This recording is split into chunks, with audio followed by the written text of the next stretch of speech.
Ang pelikulang pag-uusapan natin, ay may title na Soldier Boy. Ito ay hango mula sa totoong buhay ng isang bata, na lumaban kasama ang mga sundalo ng Russia. At dahil sa kanyang katapangan, ay nakilala siya bilang pinakabatang sundalo sa buong mundo. Ang bida sa kwentong ito ay si Sergei Alyoshko, na 6 na taong gulang at nakatira sa Russia. Habang naglalaba ang kanyang ina sa tabing ilog, ay nasa taas naman ng punong si Sergei at inaasar ang kanyang kuya. Dahil takot itong umakyat sa puno. Maya-maya ay biglang may dumating na eroplanong pandigma. Kaya sinabihan ang magkapatid ng kanilang ina na magtago. Pero sinabi ni Sergei na hindi siya natatakot, kaya tinirador niya ang eroplano at napabagsak niya ito. Pero pagtingin ng bata sa ibaba ay wala na ang kanyang pamilya. Nagising si Sergei sa panaginip na yun, dahil may kumakatok sa pintuan nila. Akala ng bata, na nanay niya ang kumakatok. Pero ito pala ay ang kanilang kapitbahay, at sinabi nito kay Sergei na pinatay na ng mga sundalo ang nanay at kuya niya. Hindi maintindihan ni Sergei ang sinasabi ng kapitbahay nila, kaya sinabi niya dito na hihintayin niya ang nanay at kuya niya na bumalik. Pero sinabi ng babae na pinatay na ng mga German ang pamilya ni Sergei. At kinakailangan na nilang umalis upang makapagtago sila. Ilang sandali pa ay dumating na ang mga sundalong German. Hahalugugin nila ang mga bahay upang malaman kung may mga buhay pa. Kaya pinadaan ng babae si Sergei sa bintana upang makatakas ang bata. Pero bago pa man makasunod ang babae ay binaril na ito ng mga sundalo. Nakatakas si Sergei sa mga sundalong German, at habang tumatakbo ang bata ay lumingon ito sa bahay nila. Pero ang nakita niya ay ang lumalagablab na apoy na tumutupok sa kanilang bahay. Habang tumatakbo ay napadpad si Sergei sa kakahuyan, doon ay tinatawag niya ang kanyang ina, dahil hindi na alam ng bata kung nasaan siya. Pero kahit anong sigaw ni Sergei ay walang sumasagot sa kanya. Dahil nauuhaw na ang bata, ay napilitan si Sergei na uminom ng tubig mula sa ilog. At doon ay nakita niya ang mga sundalong German, kaya nagtago ang bata sa puno, dahil alam niyang delikado ang mga ito. Hinintay ni Sergei na makaalis ang mga sundalo at sa kanya kinuha ang mga tira-tira nitong pagkain. Nanghihina na ang bata dahil 2 araw na itong hindi kumakain ng maayos. At lakad lang siya ng lakad kahit na hindi niya alam ang pupuntahan. Nakakita si Sergei ng wild berries kaya kumain muna siya nito at nagpahinga.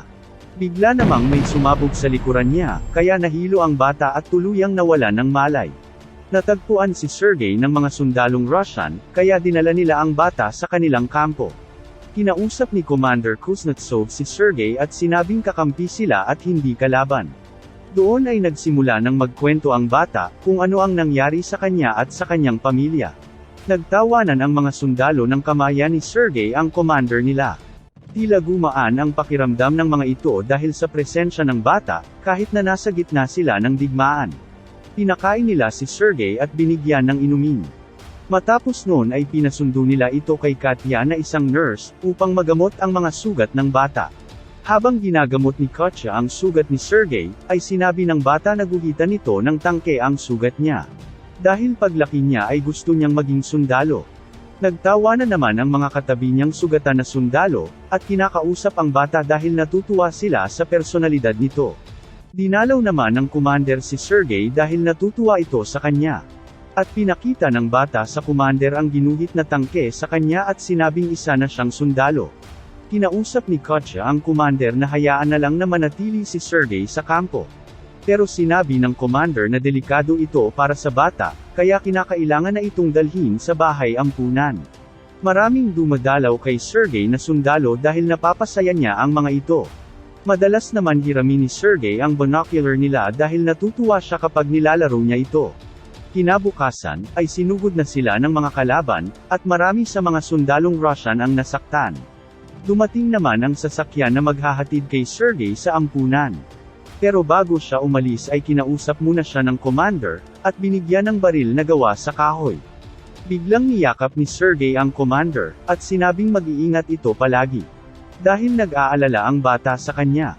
Naantig ang puso ng commander sa mga salitang binitiwan ng bata. Kaya nagbago ang isip nito at sinabing mananatili na si Sergei sa kampo, at si commander na ang tatayong magulang niya.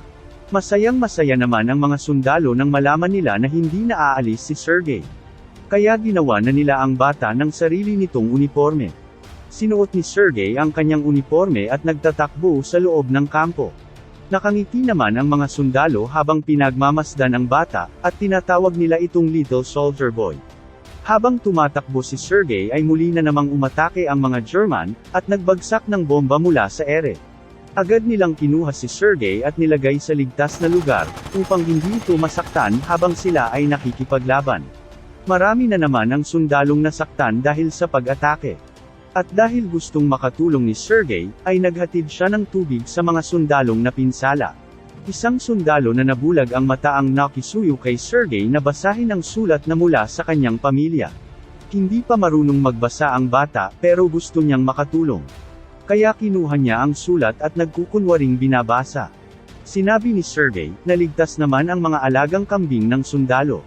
Pero biglang nagsalita ang sundalo na wala naman siyang alagang kambing, kaya nagtawanan ang lahat ng mga ginagamot sa loob ng tent. Kinabukasan ay binigyan ni Commander si Sergey ng misyon, na ihatid ang sulat sa mga sundalo. Nagawa naman ni Sergey ng maayos ang inutos ng Commander, kaya natuwa sa kanya ang mga sundalo at napasayaw pa ang mga ito. Pinaglalaroan naman ni Sergey ang kanyang binocular, nang biglang may nakita siyang gumagalaw na paa sa tumpok ng dayami. Kaya agad niyang pinaalam sa mga sundalo ang nakita niya. Noong una ay ayaw pang maniwala ng mga ito. Pero napilit pa rin sila ni Sergey na kumpirmahin ang nakita ng bata. Pinuntahan nila ito, at paglapit nila sa tumpok ng dayami ay nandoon ang dalawang espiya ng mga sundalong German. Kaya inaresto nila ang mga ito at pinuri si Sergey dahil sa talinong ipinamalas niya. Pagbalik ni Sergey ay pinakita naman ni Commander ang isang dokumento, na nagpapatunay na siya na ang legal na tatay ng bata. Masayang-masaya naman si Sergey, dahil meron na siyang tatay na gagabay sa kanya. Kaya niyakap niya si Commander ng mahigpit at nagpasalamat. Muli na namang umatake ang mga German sa kanilang kampo. Doon ay naging mas delikado na ang ginagawa ni Sergey.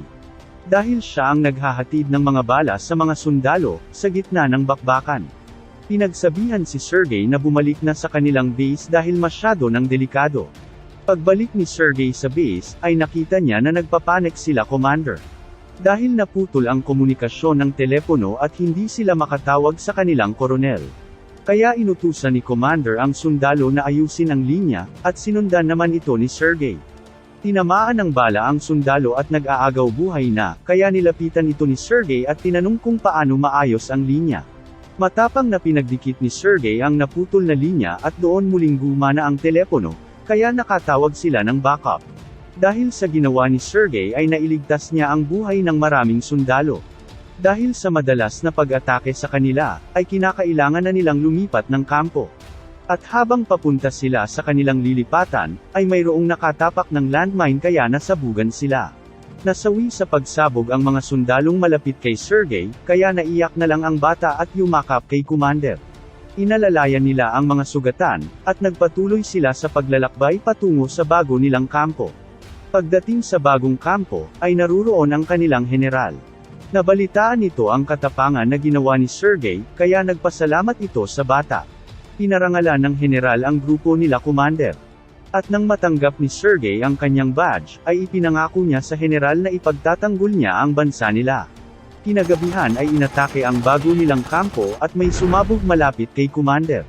Kaya naipit ito ng mga kahoy. Habang umiiyak ay sinusubukan ni Sergey na iligtas si Commander, pero wala siyang sapat na lakas upang magawa ito. Kaya tinawag niya ang ibang sundalo upang tulungan siya na alisin ang mga kahoy. At doon ay nailigtas nila si Commander. Kinabukasan, ay dinalaw ni Sergey si Commander. Makikita na may benda ang kamay ng bata dahil nasugatan ito habang sinusubukan niyang iligtas ang Commander nila. Matapos nun, ay muling lumipat ng kampo sila Sergey, at kahit sa ang gyera ay kasakasama na siya ng mga sundalo ng Russia. Nakilala si Sergey bilang pinakabatang sundalo sa mundo. At ang kwento tungkol sa taglay niyang katapangan, kahit na siya ay musmos pa, ay kumalat sa buong mundo. At dito na nagtatapos ang kwento. Maraming salamat sa pakikinig.